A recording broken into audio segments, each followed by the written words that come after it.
అందరికేమో గాని నా విషయానికొస్తే ఈ 2024 ఈ ఇయర్ నాకు చాలా నేర్పించింది. మనుషులు ఎట్లాంటోళ్ళు, ఎవరితోని ఎట్లుండాలి, ఎవరితోని ఎంతవరకు ఉండాలి, మనోళ్ళెవరు, మన వాళ్ళెవరు, ఈ ఇయర్ నాకు చాలా గుణపాఠం నేర్పించింది. మనతో ఉన్నోళ్ళు మనోళ్ళు కాదు, మనం అనుకున్న వాళ్ళు మన వాళ్ళు కాదు. కొంతమంది ఫ్రెండ్స్ కి మాత్రం నేను ఎప్పుడు రుణపడి ఉంటాను, ఇంకా నా ఫాలోవర్స్ కి కూడా, ఇంకా నన్ను సపోర్ట్ చేసే వాళ్ళకు కూడా.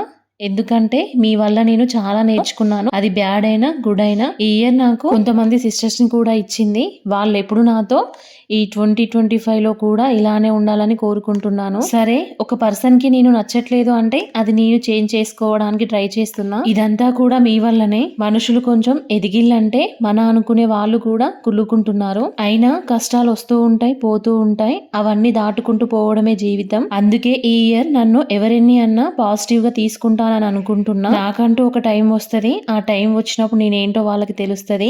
నేను మాట్లాడిన దాంట్లో ఏమన్నా తప్పుందా చెప్పండి. నాకు అనిపించింది నేను ఫేస్ చేసింది చెప్పిన అంతే. నా మాటలతో ఎవరిని హర్ట్ చేయాలని కాదు.